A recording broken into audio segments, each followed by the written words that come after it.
Bom dia, boa tarde, boa noite. Como é que você está? Tudo bem com você? Muito bem, senhores. É mais um vídeo do nosso maravilhoso XP Resolve. Vamos nessa? Tio Waltenberg de novo no pedaço, explicando isso para você, facilitando sua vida. Vamos nessa. Olha o texto. Tio Waltenberg, que questão gigante, não se assuste. Apesar de grande, ela não é tão valente assim. Tá certo? Beleza? Não se assuste. Né? Porque de imediato se pensa assim, caramba, que textão, que questão grande. Beleza? Mas a questão não é difícil não, senhores. Vamos lá. Então veja o que diz. O suíço Thomas Davatz chegou a São Paulo em 1855 para trabalhar como colono na fazenda de café Ibicaba, em Campinas. A perspectiva de prosperidade que o atraiu para o Brasil deu lugar à insatisfação e revolta, que ele registrou em seu livro. Sobre o percurso entre o Porto de Santos e o Planalto Paulista, escreveu Davatz: as estradas do Brasil, salvo em alguns trechos, são péssimas. Em quase toda a parte, falta qualquer espécie de calçamento ou mesmo de saibro, ou seja, barro, aquele barro batido. Constam apenas de terra simples, sem nenhum benefício. É fácil prever que nessas estradas não se encontram estalagens e hospedarias como as da Europa. Nas cidades maiores, o viajante pode naturalmente encontrar aposento sofrível, nunca, porém, qualquer coisa de comparável à comodidade que proporciona na Europa qualquer estalagem rural.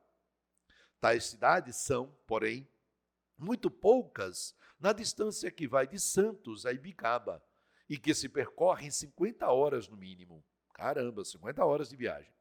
Muito bem, diz adiante.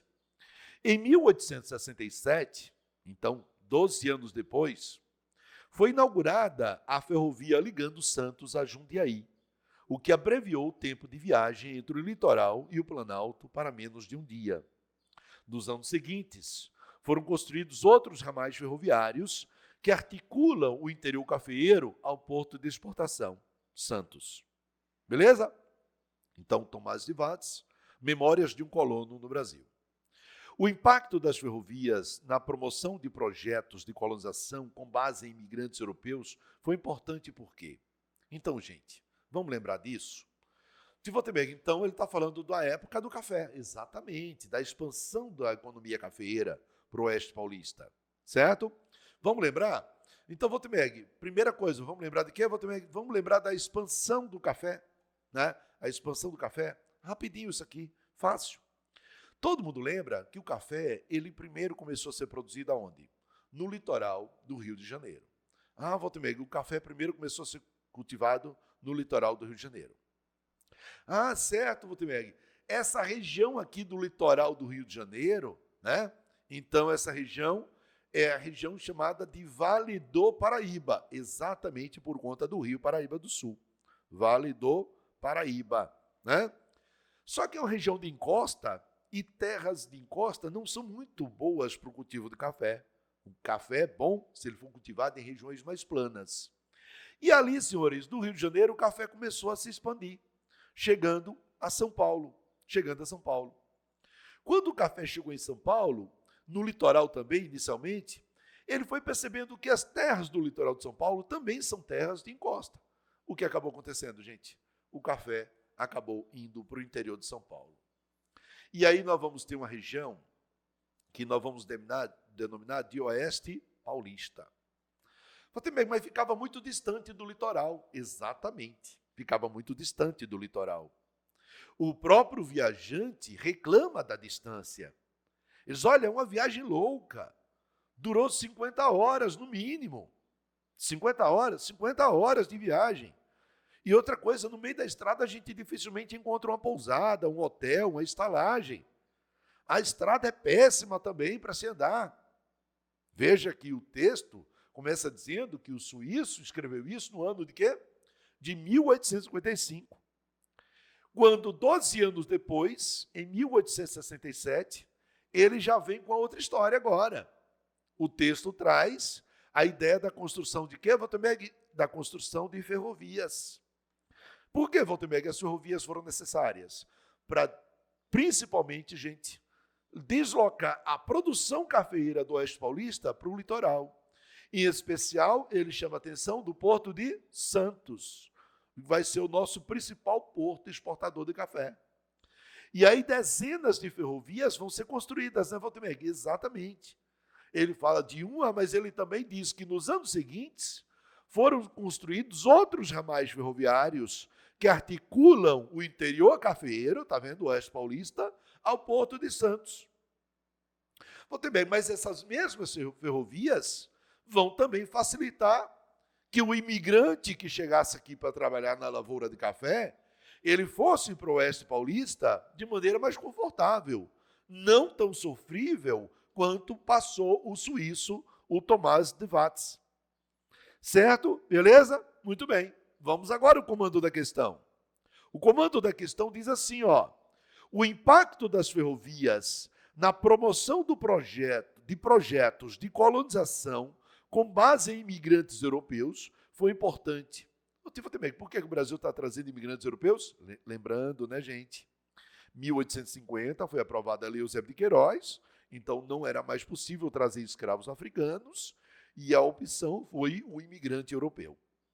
É um bom exemplo esse suíço, que reclama da viagem longa do litoral até o interior. Certo? Ele estava indo para onde? Para Campinas, né? Ibicaba. E esse problema parece que foi resolvido com a construção de quê? De ferrovias. Beleza? Muito bem. Respondendo a questão, então. Voltando sempre ao comando dela, certo? O impacto das ferrovias na promoção de projetos de colonização com base em imigrantes europeus foi importante porque, letra A, o percurso dos imigrantes até o interior, antes das ferrovias, era feito a pé ou em muares. No entanto, o tempo de viagens era aceitável, uma vez que o café era plantado na proximidade da capital. Não, gente, estamos falando do interior, do Oeste Paulista, São José do Rio Preto, Sorocaba, não é necessariamente na capital, São Paulo. Deu para entender? Então, Valtemeg. E era aceitável? Que nada, ele reclamou, era uma loucura a viagem, né? O desconforto da viagem. Beleza? Muito bem. Letra B. As notícias de terras acessíveis atraíram para São Paulo grande quantidade de imigrantes que adquiriam vastas propriedades produtivas. Minha gente, nós sabemos que isso não é verdade, porque no ano de 1850, o Congresso Nacional Brasileiro aprovou a famosa Lei das Terras. E a Lei das Terras dificultava ao máximo que imigrantes europeus adquirissem terras, para mantê-las nas mãos de quem? Da elite nacional. Certo? A Lei das Terras dizia que as terras brasileiras só poderiam ser adquiridas por estrangeiros a preços altos, elevados. Beleza? Então não havia facilidade para se adquirir terras. Letra C. A expansão da malha ferroviária pelo interior de São Paulo permitiu que mão de obra estrangeira fosse contratada para trabalhar em cafezais de regiões cada vez mais distantes do Porto de Santos. Exatamente. É o que fala aqui. E vou ter a letra D. Os fazendeiros puderam prescindir de mão de obra europeia e contrataram trabalhadores brasileiros provenientes de outras regiões para trabalhar em suas plantações. Isso não é verdade, porque não havia também essa migração interna intensa. Quando a Lei Eusébio de Queiroz foi aprovada, alguns fazendeiros do Sul, principalmente do Vale do Paraíba, do litoral carioca, chegaram a vir ao Nordeste comprar escravos, mas não era suficiente. Ok? Beleza? E a letra E, Valtemeg. O escoamento da produção do café se viu beneficiado pelos aportes de capital, principalmente de colonos italianos. Gente, a maioria dos colonos que vêm trabalhar no Brasil é de gente pobre. Os italianos, então, principalmente aqueles que vinham da Sicília, da região sul, a região mais pobre da Itália. Então você tire por isso. Um cara que é capaz de abandonar a sua Europa e vir no Brasil aventurar-se, vir ao Brasil aventurar-se, arrumar trabalho, emprego, é porque lá ele estava matando o cachorro a grito. Lá ele estava com fome, estava desempregado. Então vou te pegar a resposta dessa questão, é a letra C. A expansão da malha ferroviária pelo interior de São Paulo permitiu que mão de obra estrangeira fosse contratada para trabalhar em cafezais, cada vez mais distantes do Porto de Santos, o Oeste Paulista. Mais tarde, o café ainda vai para o Paraná e chega também até o Espírito Santo, viu, gente? Beleza? E Minas Gerais também. Beleza? Muito bem, senhores.